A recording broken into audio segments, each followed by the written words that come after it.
Bienvenue frères et sœurs à la prédication du jour. Et aujourd'hui la prédication, nous allons parler d'Abraham.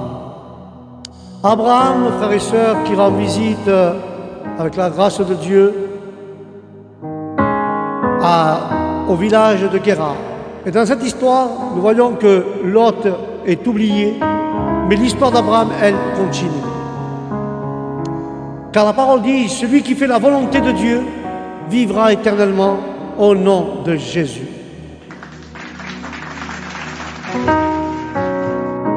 Et là, nous voyons, dans la prédication d'aujourd'hui, que Abimelech se leva de bon matin et appela tous ses serviteurs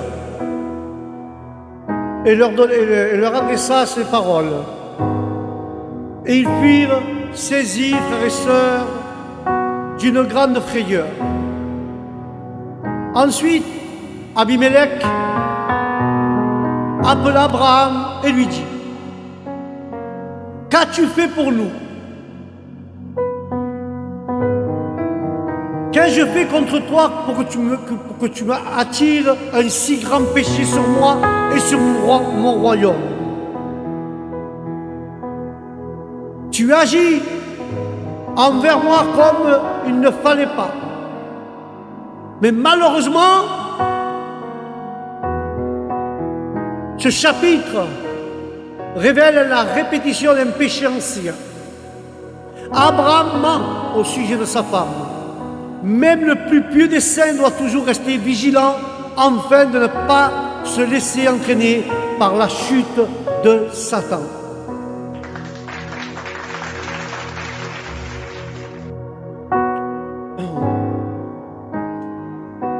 C'est pourquoi, frères et sœurs, ce péché s'est-il répété? Pourquoi ce péché s'est-il répété? Parce qu'Abraham n'avait pas reconnu coupable de son vivant ce péché. Mais certes, il a confessé au Seigneur et a reçu son pardon plus tard. Mais confesser son péché ne signifie pas de le reconnaître coupable. Reconnaître coupable, c'est voir ses péchés tels que Dieu les voit, les détester et les éloigner de notre vie au nom de Jésus.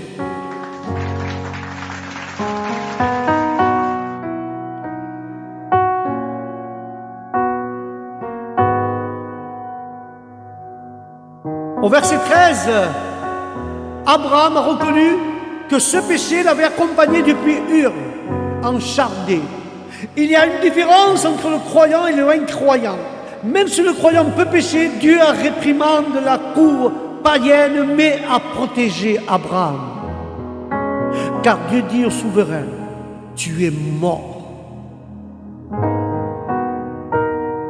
Mais il qualifia Abraham de prophète. Et cela signifie que les croyants ont le droit de pécher, mais plutôt que Dieu est fidèle, même lorsque nous sommes infidèles. Car Abraham a certainement subi la honte, le reproche à cause de son péché. Mais Dieu protège les siens. En effet, si Abimelech a pris Sarah, il aura modifié le plan de Dieu concernant la naissance d'Isaac. Car la naissance d'Isaac, c'était l'année suivante. Et là, nous pouvons voir l'égoïsme et l'incrédulité d'Abraham qui ont failli détruire sa vie et l'avenir du peuple juif. Mais malheureusement, son fils Isaac allait utiliser les mêmes ruses des années plus tard, avec les mêmes conséquences désastreuses comme Abraham.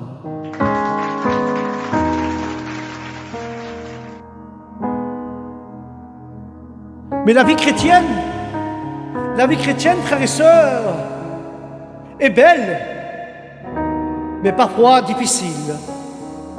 Car elle exige, frères et sœurs, de renoncer soi-même et de se soumettre entièrement au Seigneur. Car il s'agit d'avoir une communion avec le Christ. Rien de plus.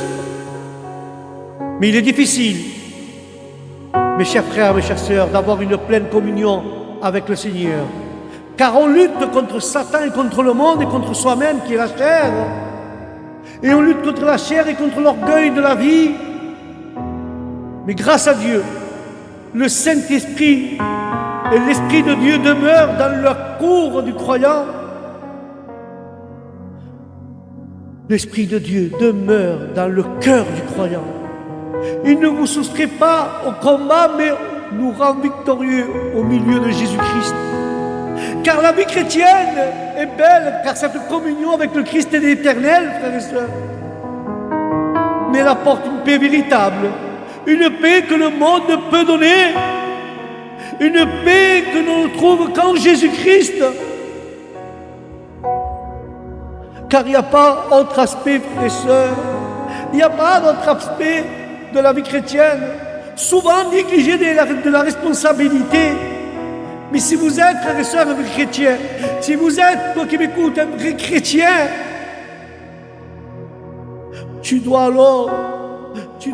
aussi embrasser avec responsabilité l'essence du christianisme au nom de Jésus.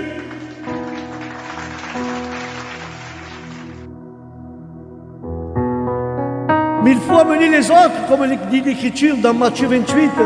Jésus s'approcha et leur dit: tout pouvoir m'a été donné dans le ciel et sur la terre. Allez donc, faites de toutes les nations des disciples, baptisez-les au nom du Père, du Fils et du Saint-Esprit, et enseignez-les, enseignez-les ma parole, enseignez-les mes doctrines, et observez tout ce que je vous ai prescrit. Voici que je suis avec vous tous, car les jours jusqu'à la fin du monde, il sera avec nous. Alors, les chrétiens reconnaissant l'autorité du Créateur et de sa parole, car la Bible est l'accomplissement humblement en union avec Dieu et la mission apportée, le salut à autrui par le Seigneur Jésus-Christ. Amen.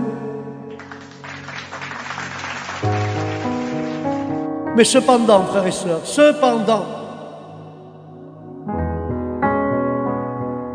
il arrive que loin d'atteindre ce beau dessein, nous devrions et nous devenons une pierre d'achoppement pour les autres. Et au lieu de les rapprocher du Christ, nous les éloignons.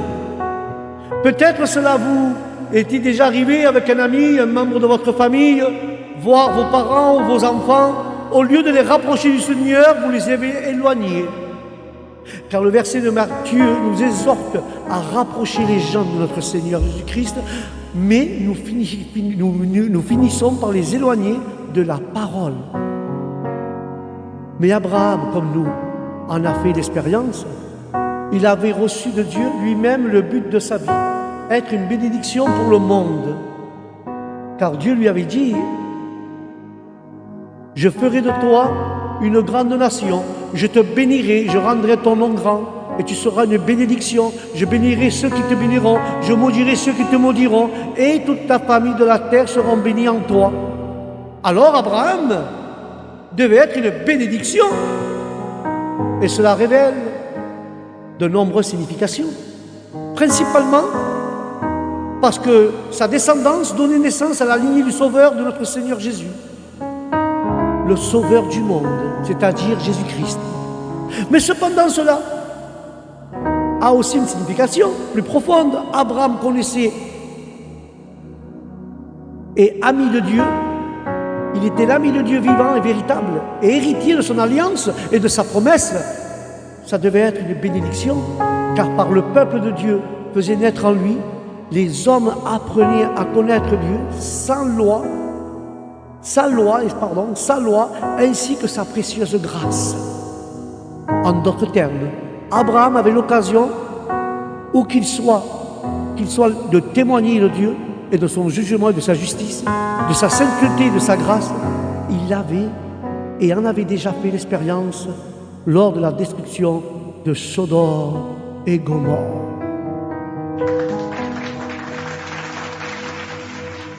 Mais dans le chapitre 20 de la Genèse, Nous avons vu précédemment qu'Abraham arriva dans une ville gouvernée par un roi qui craignait d'être tué.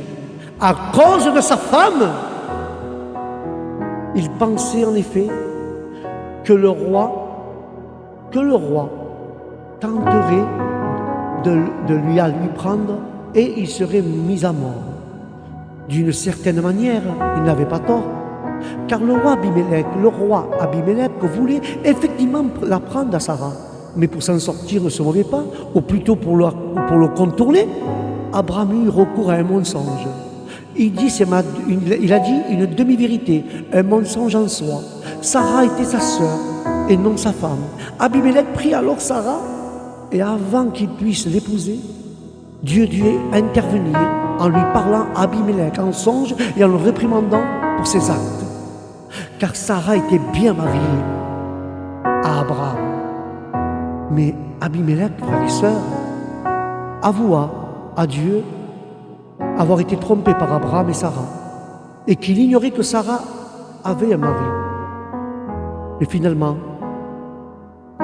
nous avons vu que Dieu ordonna à Abimélec, dans les premiers versets, de rendre Sarah, faute de quoi, lui, toute sa famille mourrait. Voici le résumé des 7 premiers versets de ce chapitre 20 de la Genèse.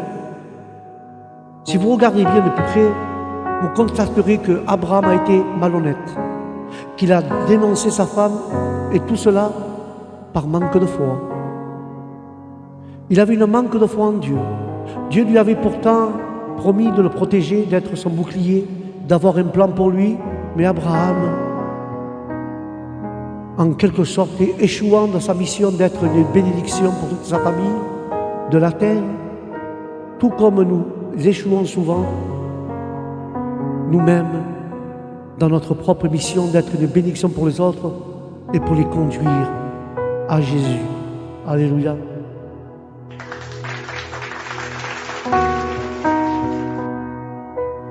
Mais aujourd'hui, frères et sœurs, aujourd'hui, nous allons approfondir ce sujet. Mais notre objectif est, frères et sœurs, que la parole de Dieu, à travers l'histoire, Abraham nous permet de renouveler notre engagement vers sa parole, la parole de l'Évangile, et aussi notre engagement vers l'Église du Seigneur, et aussi nous devons avoir un engagement vers le Seigneur Jésus-Christ. Car le thème du jour est « Ce que tu aurais dû faire, tu ne l'as pas fait ». C'est le thème d'aujourd'hui, « Ce que tu aurais pu faire aujourd'hui, tu ne l'as pas fait ». Alors, on s'est basé sur Genèse 20 aujourd'hui. Car si on suit l'histoire d'Abraham dans les versets suivants, le premier point que nous voulons souligner dans ce passage des Écritures, c'est la mauvaise attitude et les mauvaises actions d'un croyant peuvent faire trébucher les autres et les exposer au jugement de Dieu. C'est pour ça, frères et sœurs, qu'Abimélec se leva de bon matin en appelant tous ses serviteurs et en lui disant ces paroles. Les hommes furent saisis d'une grande crainte, car Abimélec venait de faire un rêve où Dieu lui avait révélé que Sarah était la femme d'Abraham et qu'il ne devait pas la toucher à cette femme. Mais ce n'était pas tout. Abimélec est troublé, profondément troublé, car Dieu vient de lui annoncer qu'il fera mourir le roi et son peuple. Abimélec raconte tout cela qui s'est passé à ses principaux conseillers. Et tous sont terrifiés, car la mort est à la porte du roi et de tout son peuple. Alors, ils sont, frères et sœurs, dans une situation critique. Et si nous pouvons tirer une leçon de cette histoire d'Abimélec, c'est qu'il a répondu à la voix de Dieu. Abimélec a eu le privilège de répondre à la voix de Dieu. Car le message de mort sur Abimélec et son peuple ne restait pas impossible. Car aujourd'hui encore, le message de Dieu lui aussi est un avertissement de mort à cause des péchés. À cause des péchés. C'est pour ça qu'aujourd'hui nous devons prêcher ou consigner dans la Bible. Et pourtant, peu de personnes prêtent attention au message. Combien d'avertissements concernant le jugement de Dieu sont graves que souvent les gens n'écoutent même pas ou ne veulent pas entendre. C'est pour ça qu'Abimelech, lui, il écoute. Il devra prendre des décisions. Si vous n'avez pas encore pris de décision concernant les avertissements de Dieu sur le jugement imminent des pécheurs, alors vous serez aussi, vous devriez être troublés comme Abimelech. Il y a le jugement de Dieu, c'est vrai, mais il y a aussi la grâce. Si vous placez votre foi en Jésus-Christ pour le pardon de vos péchés, alors il y a une solution dans votre vie pour que vous ne soyez point troublés. Laisse que Jésus pardonne tes péchés. Car nous voyons qu'ici, qu'Abimelech réagit spontanément en apprenant cette stratégie nouvelle. Alors Abimelech appelle Abraham et lui dit: que nous as-tu fait? Quel péché ai-je commis contre toi pour que tu fasses retomber un si grand péché sur moi et sur mon royaume? Tu as fait ce que j'aurais pas dû faire. C'est pour ça que là nous voyons ce que dit Abimelech. C'était, frères et sœurs, une accusation douloureuse. Une accusation douloureuse, car Abimelech évoque Abraham et se retrouve enfin face à lui. Mais c'est douloureux, car Abraham était censé être une bénédiction, frères et sœurs. Souvenez-vous, nous avons lu ce verset. Abraham n'était pas censé être une pierre d'achoppement, mais une bénédiction. Être une bénédiction, ce n'est pas faire trébucher les autres en les menant au bord du jugement de Dieu. Bien sûr, cet acte, mais Abimelech était ce qu'a fait Abimelech était une décision volontaire, car chacun est responsable de ses propres actions. Mais comment Abraham a-t-il contribué à cette situation? Qu'as-tu fait pour nous? Ce sont des mots très forts. C'est une accusation contre l'un des saints des dieux, celui qui a été choisi pour former un peuple. Abraham accusé et interrogé pour avoir commis un tel mal envers autrui. C'est grave. Mais nous voyons dans ce cas précis qu'Abraham semble agir bien loin de la connaissance de Dieu, de grâce qui est le péché, mais il reçoit l'accusation d'un incroyant pour avoir été poussé à un acte immoral. Dans ces mots qui résonnent en nous, qu'as-tu fait pour nous? Existe-t-il une jeune femme, quelque part dans le monde, loin de Dieu, qui pourrait vous demander: qu'avez-vous fait? Vous n'avez pas dit que vous aimez? Vous avez juste joué avec moi? Qu'avez-vous fait pour que par vos mensonges, vous ayez volé mes rêves, mon cœur et mon corps?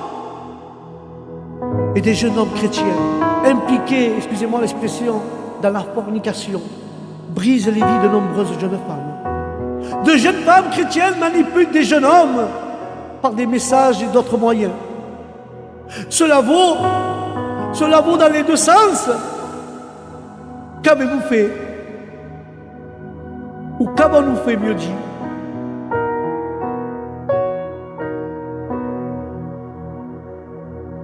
Vos employés pourraient dire cela. Les avez-vous maltraités? Et au lieu de témoigner que vous êtes une lumière, ils méprisent les chrétiens. Car en les jugeant malhonnêtes et déloyaux en tant qu'employeurs, qu'avez-vous fait? A-t-il aussi des patrons qui vous faisaient confiance parce que vous êtes des chrétiens et vous les avez trahis et vous n'avez pas témoigné de notre Seigneur Jésus-Christ? Mais cette question est terrible pour Abraham et pour ceux qui craignent Dieu. Comment ai-je péché contre toi pour que tu me fasses retomber un si grand péché sur moi et sur mon royaume?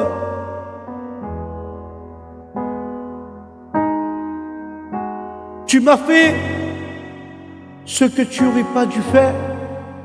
Abimelech est en train de réprimander Abraham, le croyant, à cause de ses actes et de son mensonge. Le plus frappant est qu'Abimelech semble avoir une moralité bien supérieure à celle d'Abraham. Abimelech sait que certaines choses ne doivent pas être faites car elles sont fondamentalement mauvaises. Et si précisément ce qu'Abraham lui avait fait, tu as fait ce que tu n'aurais pas dû faire, Abraham. C'était l'accusation d'Abimelech. Et là nous voyons, frères et sœurs, il nous arrive des fois d'agir envers les non-croyants d'une manière inacceptable. Nous ne devrions pas les conduire à la condamnation ou au jugement, ni les encourager à leur plaisanterie perverse, ni nous moquer d'eux. Mais nous ne devrions pas les inciter par des conseils qui déplaisent à Dieu. Ne devrions pas leur dire qu'il est acceptable de falsifier des documents qui soient destinés à la banque ou à l'administration ou au tribunal.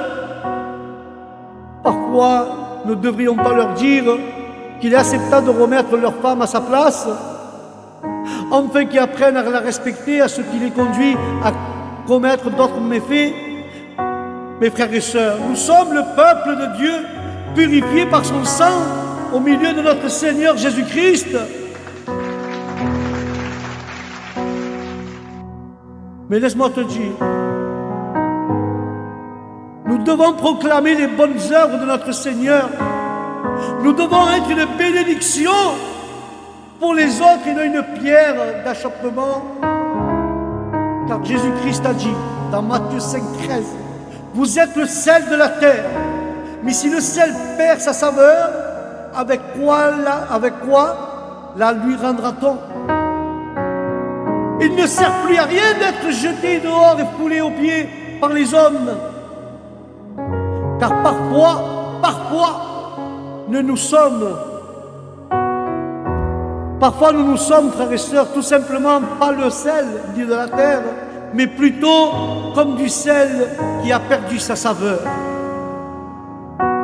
Mais on raconte que dans une classe de jeunes, on discutait ce que ça signifiait être le sel de la terre. Les commentaires et les opinions fusaient. Mais le sel donne une saveur agréable. Le sel préserve la décomposition. Et tout acquisissement. Puis un jeune homme parla d'une expérience inédite. Le sel donne soif. Il a dit que le sel donnait soif. Dans un silence profond, il s'installa alors dans la pièce, ce silence. Et personne ne dit un mot. Au bout d'un moment, le professeur se leva et dit, je crois que nous avons enfin découvert le véritable sens d'être le sel de la terre. Avez-vous déjà donné à quelqu'un soif de Dieu? Est-ce que tu as donné à quelqu'un qui boive de l'eau de vie, de l'eau de la parole? Car Matthieu 5,13 le dit très clairement, vous êtes le sel de la terre, mais si le sel perd sa saveur, avec quoi lui rendra-t-on? Il ne sert plus à rien, frères et sœurs. Nous devons emmener les gens à Jésus-Christ, ou bien au lieu de les faire trébucher, nous devons les amener à Jésus. Nous suscitons, nous véritablement chez les gens, nous devons apporter aux gens véritablement, à ces gens qui ont soif de notre Seigneur, apporter ce que ces gens demandent dans leur cœur, parce qu'ils ont soif de la parole, et non les éloigner de la parole. C'est pour ça qu'Abraham vient de recevoir la plus douloureuse réprimande d'un croyant qui puisse recevoir. Ce que tu n'aurais pas dû faire, tu me l'as fait. Quelle phrase, quel verset faire. Il est important.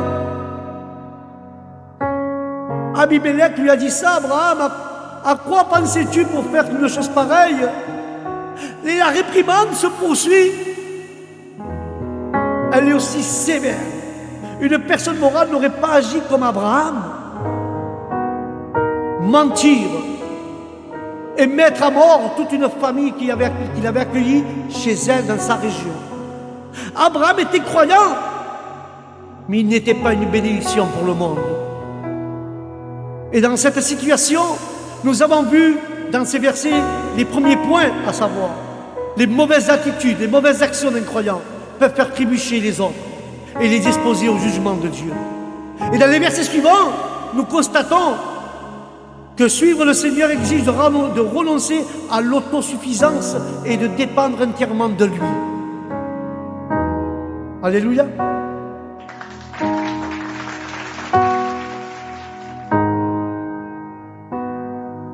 Alors, Abraham répondit, qu'est-ce qu'il a répondu Abraham?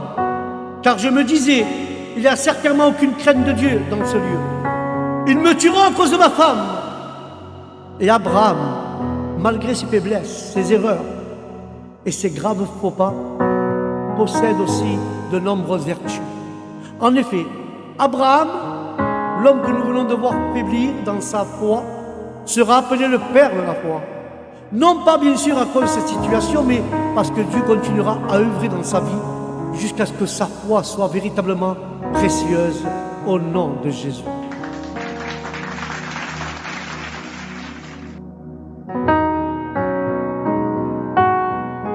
Mais assurément, Abraham ne fait pas comme le monde lorsqu'il est en difficulté. Mentir davantage, apparemment, et d'après ce que nous avons et ce que nous voyons, Abraham a été frappé par la question dure d'Abimelech, lui a posé, et maintenant il va certainement dire la vérité. Mais là nous voyons très clairement, frères et sœurs, nous voyons très clairement que les mensonges nous amènent nulle part. Pourquoi je dis cela? Parce que c'est la vérité qui nous conduit dans toute la vérité, c'est le Saint-Esprit. Mais la vérité d'Abraham, sa vérité est aussi difficile à accepter.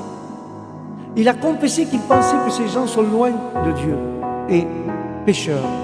Et dans ce sens, Abraham n'était pas loin de la vérité. Mais ses préjugés envers ces gens l'auraient amené à penser qu'il pourrait le tuer. Et qu'il avérait qu'au contraire, il se comportait moralement bien mieux qu'Abraham. En effet, nul n'est sauvé par la morale, mais par la foi en notre Seigneur Jésus-Christ.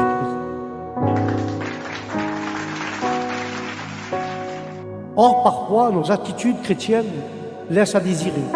Le monde les observe et les juge. Ce qui est vraiment frappant dans ce verset, c'est quand Abraham dit « Ils me tueront à cause de ma femme ». C'est vraiment triste qu'il est difficile de croire en Dieu. Vous vous souvenez de ce verset? Dans Genèse 15, verset 1. Après ces choses, la parole de l'Éternel fut adressée à Abraham dans une vision, en lui disant « N'aie pas peur, Abraham, je suis ton bouclier, et ta récompense sera très grande. » Dieu lui avait promis de prendre soin d'Abraham. Il avait des projets pour cet homme, et à travers lui, et pour toute l'humanité. Et nous pouvons constater, frères et sœurs, que sa vie d'Abraham, la vie d'Abraham, frères et sœurs, nous pouvons constater que sa vie était bénie par Dieu. Malgré que lui ne voyait pas ça comme de telle manière, mais il était béni par Dieu, frères et sœurs. C'est pour ça qu'Abraham, c'était une personne qui aimait Dieu. C'est pour ça qu'Abraham, il avait peur d'être tué par rapport à sa femme. Et c'est pour cela que Dieu l'avait promis de protéger à lui et à toute l'humanité, car sa vie était protégée par Dieu, car il aimait, et parce qu'il avait reçu la promesse d'avoir un fils, ce qu'il n'avait pas encore fait. Et Abraham craignait donc pour sa vie, comme si Dieu ne tiendrait pas sa promesse. Et ce manque de foi fait face à une situation critique qui lui pousse à mentir. Abraham a eu peur pour sa vie, alors que Dieu lui avait promis ces choses à venir, des choses extraordinaires qui allaient bientôt se produire, comme la naissance de son fils Isaac. Mais Abraham, pour ça j'ai dit, il a menti à moitié. Pourquoi j'ai dit cela? Pourquoi j'ai dit qu'il a menti à moitié, Abraham? J'ai dit cela parce que Abraham était tellement fort qu'à un moment donné, il devait passer par les épreuves pour que Dieu puisse œuvrer en lui, travailler en lui, pour qu'il puisse fortifier sa foi au nom de Jésus.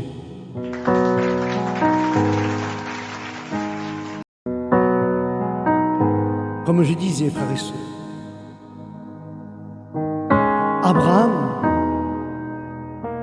il n'a pas menti, c'était une demi-mensonge qu'il a fait, une demi-vérité et une demi-mensonge. Car Sarah était vraiment sa sœur, fille de son père, mais non de sa mère. Alors il a dit, je l'ai prise pour femme. Et lorsque Dieu m'a fait errer loin de la maison de mon père, je lui ai dit, voici la bonté que tu me témoigneras. Et là, nous voyons que dans tous les lieux où nous irons, tu diras de moi, c'est mon frère. Abraham et Sarah avaient depuis longtemps prévu de dire cette demi-vérité, voire ce mensonge, pour sauver leur vie. Dieu est vraiment incroyable. Dieu a permis à Abraham d'affronter ces situations pour corriger les erreurs qu'il avait commises. Erreurs qu'il récidivait pour masquer son manque de confiance en lui. Souvent, Dieu nous met à l'épreuve de la même manière. Nous confrontons à des situations où notre foi est testée, afin de voir si nous persistons dans nos propres stratégies, au lieu de lui faire confiance. Car Dieu agit véritablement dans la vie d'Abraham, et ainsi les stratégies erronées sont projetées, et l'autosuffisance conçue lorsqu'il avait été appelé par Dieu fut révélée. Et lorsque Dieu m'a fait errer loin de la maison de mon père, je lui ai dit, voici la bonté que tu me témoigneras. Partout où tu nous irons, tu diras de moi, c'est mon frère. Et c'est qu'à partir de ce verset que nous commençons à comprendre le véritable problème d'Abraham. Cet homme nous ressemble tellement, il rencontre les mêmes difficultés que nous, il dit d'obéir à la voix de Dieu, mais à force d'écouter et de quitter sa maison, mais combien il est difficile de lui faire pleinement confiance et de renoncer à nos autosuffisances pour ne pas dépendre de Dieu. Que Dieu me réprimande cette chose, cette autosuffisance au nom de Jésus.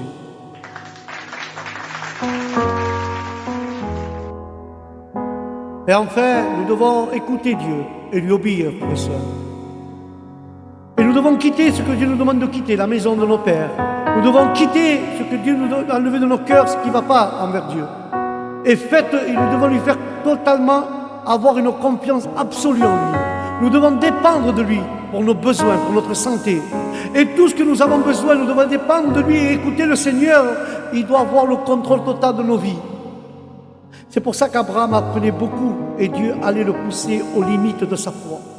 Abraham avait quitté la maison de son père en obéissant à Dieu, mais en comptant encore sur ses propres forces et son autonomie. Il avait pris des dispositions avec Sarah pour assurer leur sécurité, oubliant que Dieu exige ni stratagème, ni tromperie humaine. Alors, Dieu demande seulement à la foi et à la confiance. Nous devons être prudents.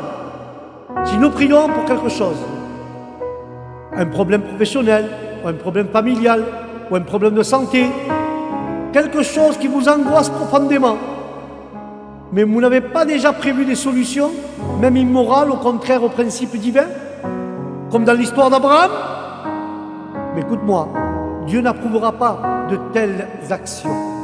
Et si vous vous retrouvez seul face à vos difficultés, vous êtes autosuffisant et que vous comptez sur vos propres ressources, vous n'irez pas loin, vous allez trébucher comme Abraham. Vous devez cesser de dépendre de vos propres capacités, de vos qualités et commencer à faire confiance en Dieu. Il vaut mieux marcher les yeux fermés, en tenant la main, et de marcher les yeux ouverts de loin avec Dieu. Alors, que veux-tu faire aujourd'hui? Nous avons déjà vu 2 points, frères et sœurs. sur cette histoire. Les mauvais jugements, les mauvaises attitudes et les mauvaises actions d'un croyant peuvent faire trébucher les autres et exposer au jugement de Dieu.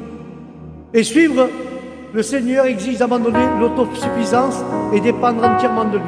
Et le dernier point est le suivant. Dieu est toujours fidèle dans ses plans et dans ses desseins lorsqu'il agit dans la vie des gens.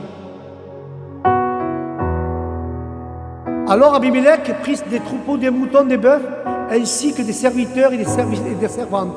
Et il lui avait donné Abraham et il lui rendit Sarah, sa femme. Et Abimelech dit, voici mon pied devant toi, habite où bon te semble. Et Sarah dit, vois, j'ai donné 1000 pièces d'argent à ton frère. C'est comme un voile pour toi, devant les yeux de tous ceux qui sont avec toi et devant les hommes. Ainsi elle fut justifiée. Bien qu'Abraham a mal agi, Dieu ne l'a pas écarté de ses plans. Car la gloire de Dieu est manifestée. Et c'est pour cela, car sinon nous serions déjà exclus. Ne prenons pas sur ces versets, car Dieu ne couvre pas le péché de personne. Il ne fait pas avec Abraham. En réalité, Dieu connaît déjà les faiblesses d'Abraham. Elle vient d'être révélée à Dieu. Et Dieu va agir en conséquence. Il va conduire Abraham à la plus grande épreuve de foi de toute la Bible. C'est qui lui permettra d'être reconnu comme le père de la foi. Et bien sûr, il sera difficile pour lui. Mais dans ces derniers versets, nous voyons la fidélité de Dieu envers Abraham.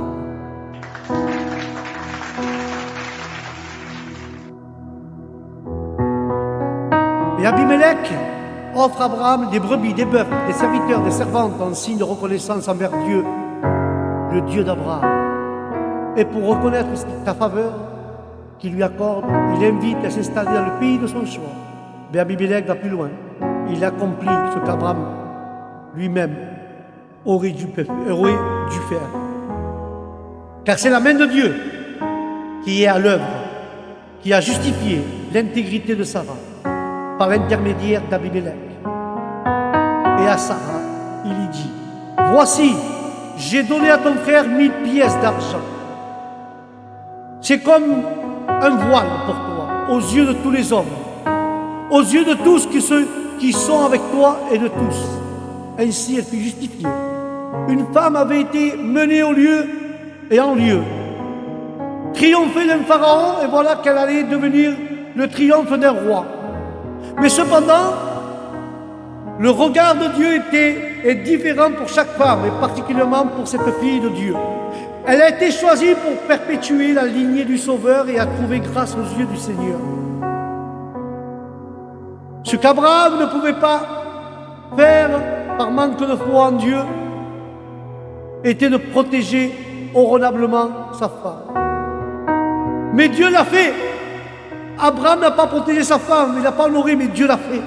Cette femme a été réhabilitée par Abimelech, c'est-à-dire qu'elle a été reconnue avec honneur, que son intégrité n'a plus été remise en question au nom de Jésus.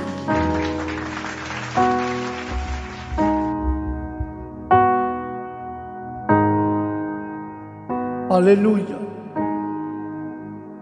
C'est pour ça qu'Abraham pria à Dieu.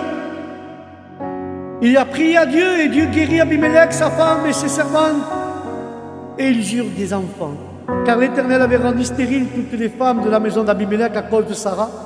La femme d'Abraham avait...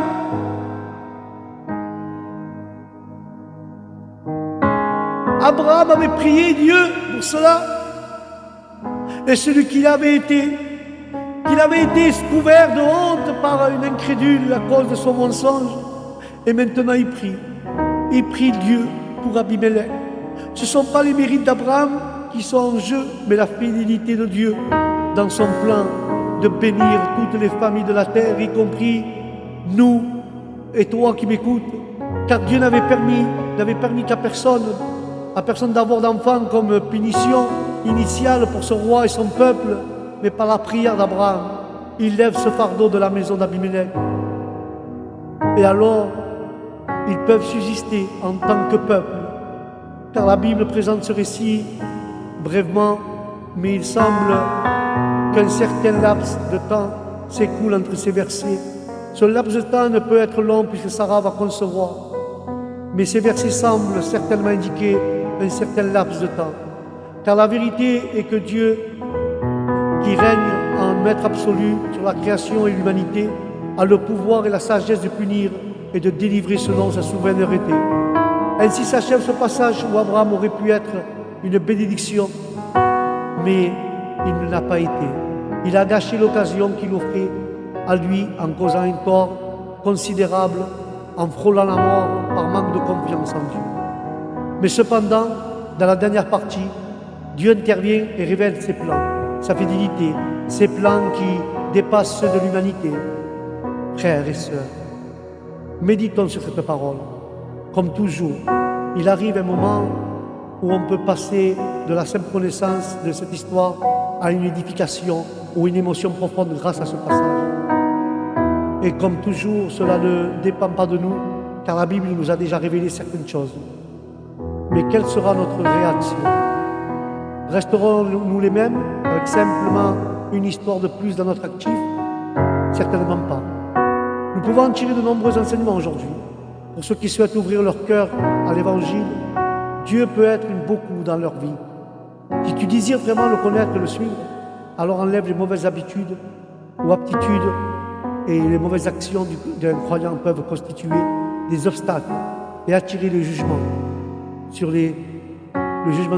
Dieu sur les autres personnes. Nous devons éviter cela. Nous ne devons pas être une pierre pour qu'ils trébuchent, mais nous devons être une canne de bénédiction pour que ces gens-là puissent s'approcher de notre Seigneur Jésus-Christ.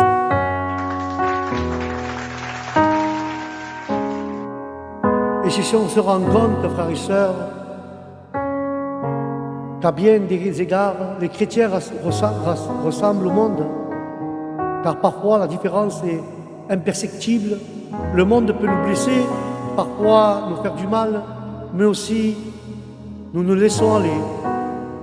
Nous n'avons pas été appelés à faire trébucher les autres, ni à les juger, mais nous avons été appelés à être le sel de la terre, à susciter chez les autres la soif de Jésus-Christ. Comment sommes-nous arrivés à confondre vie et christianisme? On peut être un vrai chrétien si on fait trébucher les autres. On ne peut pas être un vrai chrétien si nous faisons trébucher nos frères ou les non-croyants.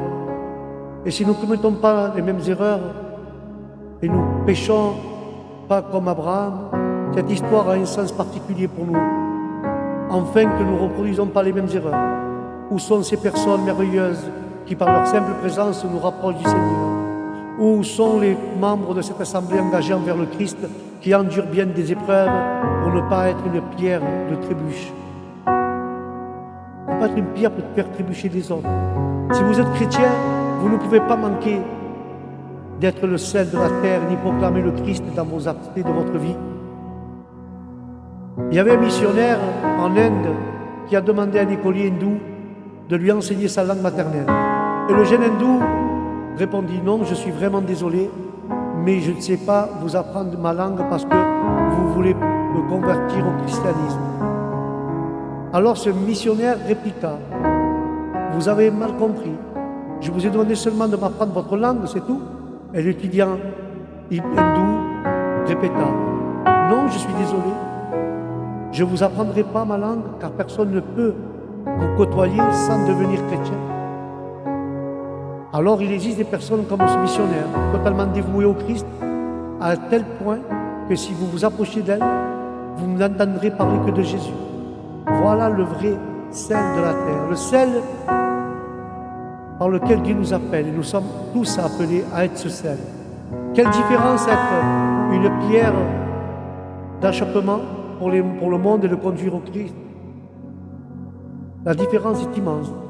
Vous n'avez pas été appelés à pousser les gens au péché, mais à proclamer la grâce du Christ pour le pardon des péchés et faire venir les gens à la repentance pour leur vie éternelle. Et si les gens qui nous entourent deviennent aussi chrétiens, alors vous êtes le sel de la terre. Mais si vous perdez la saveur, à quoi lui rendra-t-on? Il ne sert plus à rien d'être jeté dehors et foulé aux pieds par les hommes. Suivre le Seigneur exige d'abandonner toute autosuffisance et de dépendre entièrement de lui. Remets ta vie entre les mains du Seigneur, car Abraham a été appelé par le Seigneur et pourtant il est resté autosuffisant. Et sa vie dépendait de ses propres stratégies. Vous qui avez reçu l'appel du Seigneur à faire partie de son Église, à avoir une demeure au ciel, vous devez vous abandonner au Seigneur et entièrement au Seigneur. Alors, je vais conclure avec ceci. Laisse que le Seigneur prenne soin de tes revenus, de ton travail, de tes études, de ta famille, de ta santé, de tes problèmes, de ton succès, même de ton échec. Et laisse que sa paix, car la paix de Dieu va te soutenir dans l'abondance comme dans la pénurie.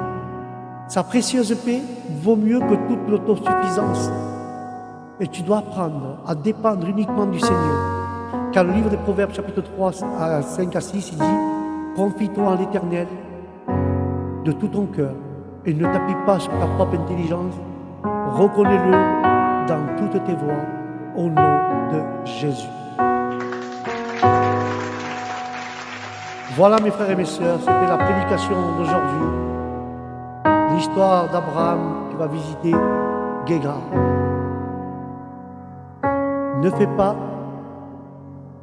ce que tu ne dois pas faire. Ne fais pas ce que tu ne dois pas faire. Alléluia. Retiens cette leçon. Sur ce, que Dieu vous bénisse, que la paix de Dieu soit avec vos familles, avec votre esprit, et que le Saint-Esprit vous conduise à toute la vérité, au nom de Jésus, et aux prochaines prédications du jour. Shalom.